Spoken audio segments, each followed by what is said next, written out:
Hey, welcome back, my neighbors. Today I'm making a continuation video from my previous electret microphone video.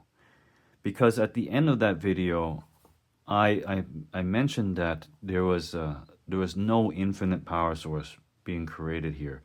No matter how much it looked like it does not. And at the end of the video, I concluded it without any experimental without showing you any experiments that prove my theory here, right? It's actually not a theory. This is well known, but just I didn't do it justice in the explanation, right? But what we said was this whole mechanism works because of a special transistor called a field effect transistor, right? Which essentially measures the field density between the gate and the source terminals. So today I'd like to show experimentally that this works, okay? I couldn't take apart the electret microphone because as you can imagine, these elements are very small. They're miniature, right? In the headset that I have. It's very hard to take it apart and very hard to measure the charges. You know, it's very difficult to do such a thing like this. But what I hope to show is that I do have a field effect transistor on hand, and I do want to show you that we can control the gate completely free of using any current whatsoever. And where does this play into my explanation of there's no free energy? Well, my theory is that these electrons, these atoms, these molecules that are on the conductors here, within the plate of this this capacitor here, the wire, and also the gate. My theory is that we're always just manipulating and playing with the same amount of net charge that is existent in any conductor already, right? There is no current being passed. There's no electrons being passed here. And I hope to show that experimentally. So let's get into that. By the way, if you haven't already subscribed to my channel, please like and subscribe. Regardless of your decision whether to subscribe or not, I will make these videos because this kind of thing interests me to no end. I'm no physicist, actually, but the interaction between these things, there is some inherent mystery to these things when we can't exactly see what's going on, and this interests me to no end. So I will be making videos, you know, for you guys to watch. And also, again, as like I said, I like to do experimentation to prove my own my own theories about these things. And this is for me, this is just very fun. But also at the same time, if it helps you, please give me a thumbs up and subscribe. Thank you.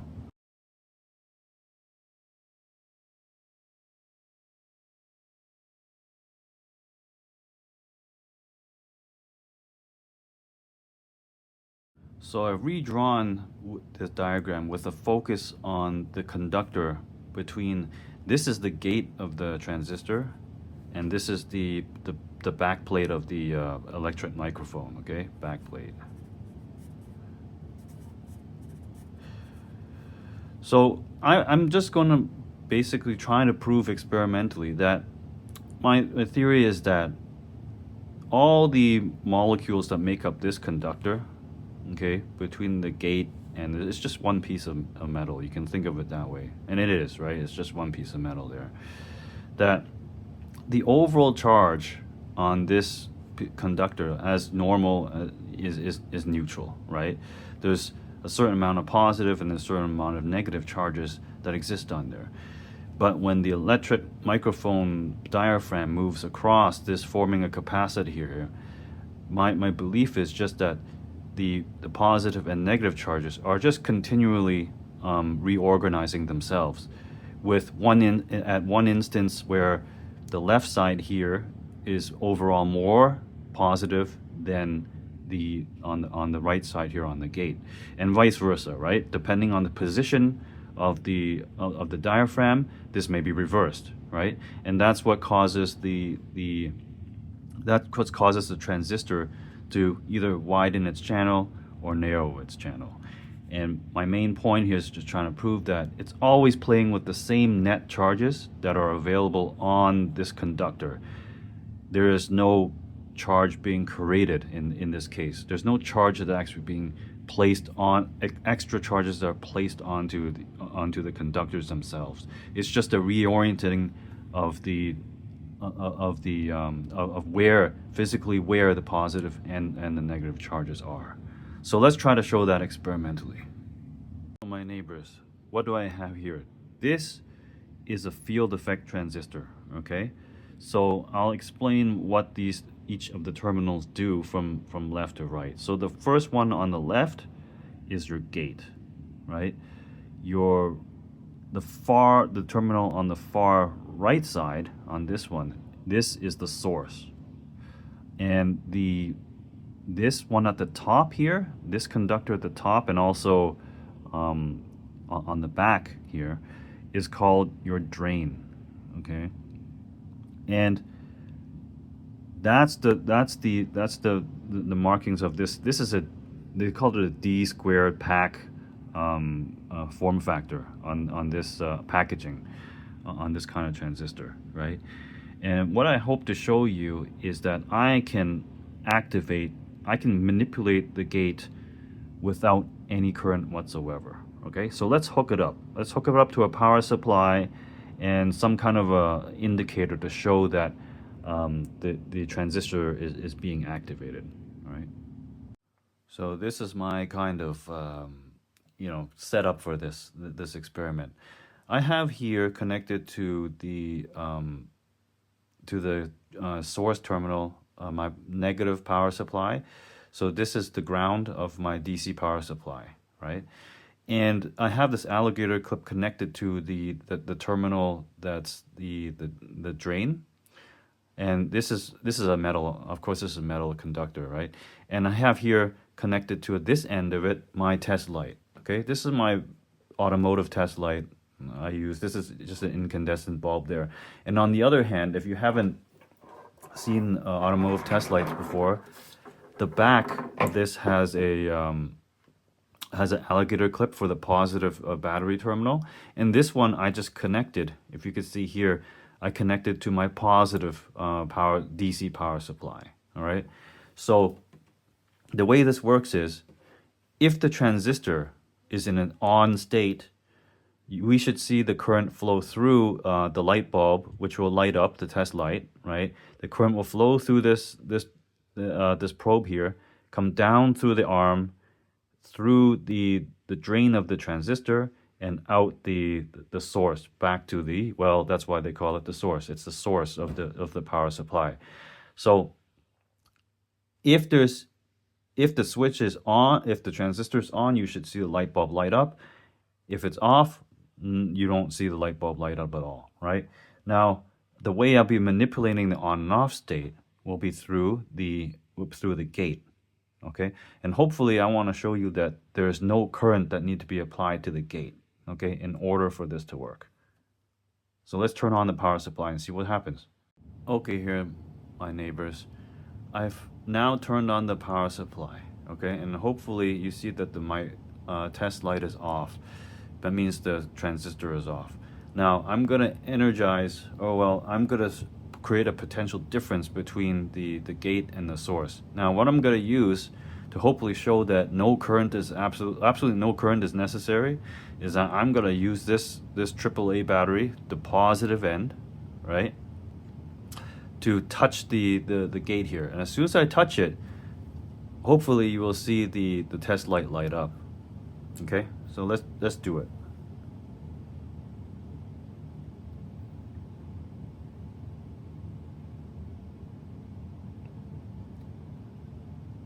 Do you see the test light here? It is now on. Okay, I'm gonna short this out again to show you I'm not playing anything, not doing something magical here, right? I'm gonna short it out with the screwdriver. Okay, all right. Now I'm gonna do it again. So, touch.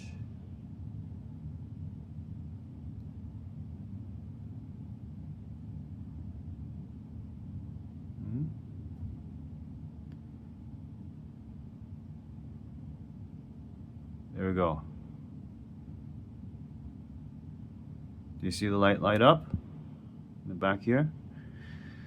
So I hope this experiment will actually convince you that there doesn't need to be any current. And why there's no current flowing? Well, you know that in order for the current to flow in a battery, an electrochemical reaction needs to happen within the battery to allow the current to flow through a circuit. Now this circuit is not even connected, right? I took the positive end, I didn't connect anything to the negative end, right? So therefore there cannot be a current that flows through here, right? All currents need to flow back to a source, right? And so all that was happening is that the overall positive charges can push the charge into the gate and reorient the charges on this gate material, such that when I put the positive close to here, the negative charges will attract themselves to the positive terminal of this battery, and subsequently the positive charges will all orient themselves towards the internal part of the gate, right? Allowing the field effect to open the transistor, right? And when I take the screwdriver and short it out, basically what is happening is that all the negative charges from the power supply side just reoriented it such that all the positive charges will be attracted to this end of this terminal, right? And all the negative charges will be attracted internally in the gate, therefore creating a zero potential difference. And that's why turning off the transistor there, right? Now I'm also going to do something interesting now. This is really cool. And basically what I'm going to do is I'm going to use this pencil, okay?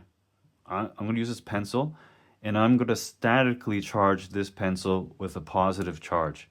Actually, I'm going to rub it on some styrofoam, and because a wooden pencil is made out of wood, obviously, if we rub it against a foam object, then the foam object likely will take the electrons off of this pencil and leave it with positive charges, right?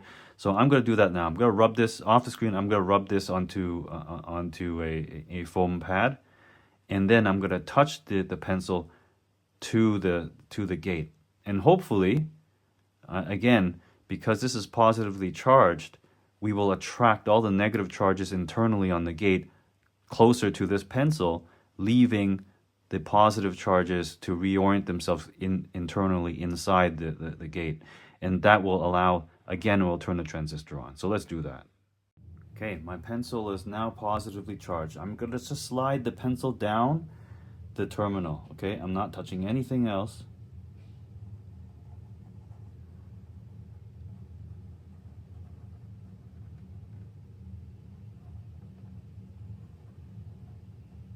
Okay, sliding it up and down, inducing the charge onto the gate, okay? Do you see it? Do you see the light up? Now, watch the light. It isn't gonna let up, right? Now, if the device was truly current-based, that light will turn off because it's out of current, right? There's no current flowing through that gate right now.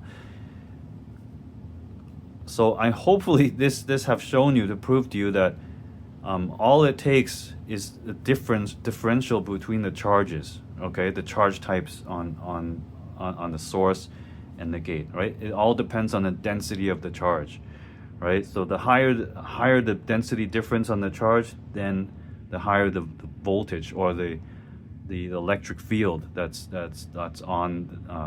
internally in the gate, allowing the transistor to either conduct or not conduct, right? So let's turn it off. Again, let's discharge it. Let's short it together.